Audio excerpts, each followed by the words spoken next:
The deployment of an RToken is entirely permissionless, which means that anyone can go to the Reserve Protocol smart contract, deploy their own RToken without needing permission from anyone else to do so. The easiest way to deploy an RToken is to use the register dApp, which you can go to by navigating to register.app. Once you get to the dApp, you can scroll down on this page and find the Deploy RToken button. If you click that button, you get navigated to the RToken deployment wizard, which is basically a form that you can fill in from top to bottom. It will ask you all the necessary questions regarding the RToken, and afterwards you can actually deploy it. So let's walk through these fields. The first field you have to fill in is the RToken name, which I'm just going to use test for now.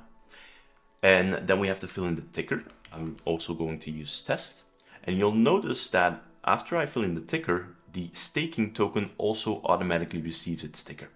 More on this later once we get to staking. The next field we have to fill in is the mandate. Now the mandate is basically a text that serves to describe the vision or the goals of the RToken, and also serves to align governors on how they should govern the RToken. Because it's entirely possible that after deploying the RToken, you're giving away all governors' rights to a decentralized group of governors, and so they need some kind of mandate or a constitution to be aligned on its goals. After you've filled in the mandate, the next thing to define is the primary basket. The primary basket is the initial collateral that will back your RToken. The way this works is if you click on this Add to Basket button, you get a list of all the ERC20 tokens that you can use to back your RToken. You'll notice that this list is limited right now, and that is because while each ERC20 token is possible to be used as collateral in an RToken, they need something called a collateral plugin. And a collateral plugin is basically a piece of code that anyone can write to support any ERC20 token as an RToken. As RToken collateral, sorry.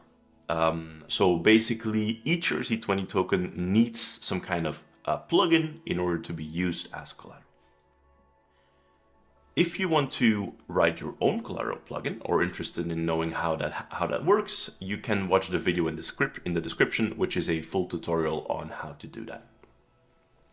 Now, before I'm going to choose collateral tokens here, I'm going to take you back to the whiteboard, and I'm going to go over some potential RToken designs or collateral basket designs.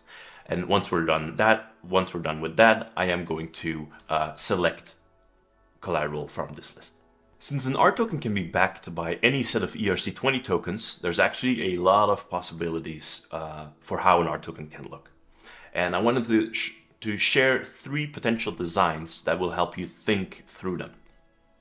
The first is the volatile collateral tokens. Imagine an RToken being backed by volatile tokens such as BTC and ETH. Well, since an RToken derives its value from the weighted average price of its collateral tokens, what that means is that if the price of these collateral tokens goes down, naturally the price of your RToken will go down as well. The opposite also works if the price goes up of these collateral tokens. But it should be kept in mind that this kind of setup is probably not best for a stablecoin RToken, but it could definitely work for an index-like product. The next category is stable collateral tokens, which solves that problem because since the backing the stable coins remain stable in price, naturally your RToken will also remain stable in price. But there is a third category, which I think is the superior category, and I'll explain why. You can also use yield-bearing collateral tokens. These yield-bearing collateral tokens are tokens such as Compound USDC or Aave DAI. These tokens essentially accrue the revenue from their underlying markets in themselves, which means that they keep increasing in price the more borrowing fees get paid in these underlying platforms. So what does that look like for an RToken? Well, if you back an RToken with these yield-bearing stablecoins, you not only get a stable price for your RToken, but actually as borrowing fees get paid in these underlying markets, the value of your collateral actually increases. that value can then be distributed to anyone who you'd like. So you can send some revenue to the RToken holders themselves, which means they're now not just holding a stable coin, but they're holding a stable coin that also has some yield to it. Or you can divert some of that revenue to the RSR stakers.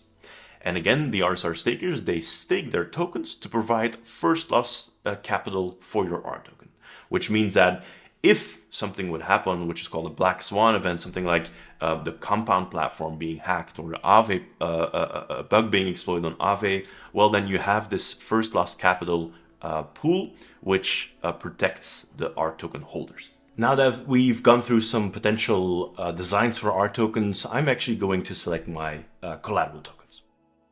In this case, I'm going to go with a yield-bearing basket. So I include some AUSDC, so Aave USDC, some CUSDT, which is compound USDT, and some FDAI, which is Flux Finance DAI.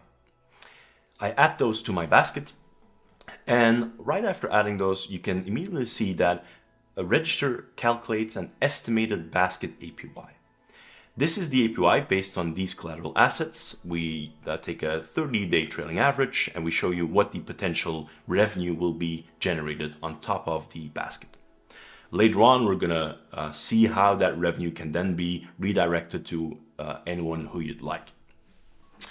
One more thing you'll see is that each of these tokens, once I add them to the basket, gets a weight in the basket. This weight can also be updated. So instead, let's say I want some more exposure to FDAI and less exposure to these tokens. What I can do is I can simply change this percentage, let's say 50%, and update the other two to 25%. And now the RToken will be more exposed to FDAI than to the other collateral tokens. Now that we've set up our primary basket, we can go ahead in the deployment flow, and the next thing we have to define is the emergency collateral. In the next video in this course, we're going to look into the emergency collateral, exactly what that means and how it gets deployed.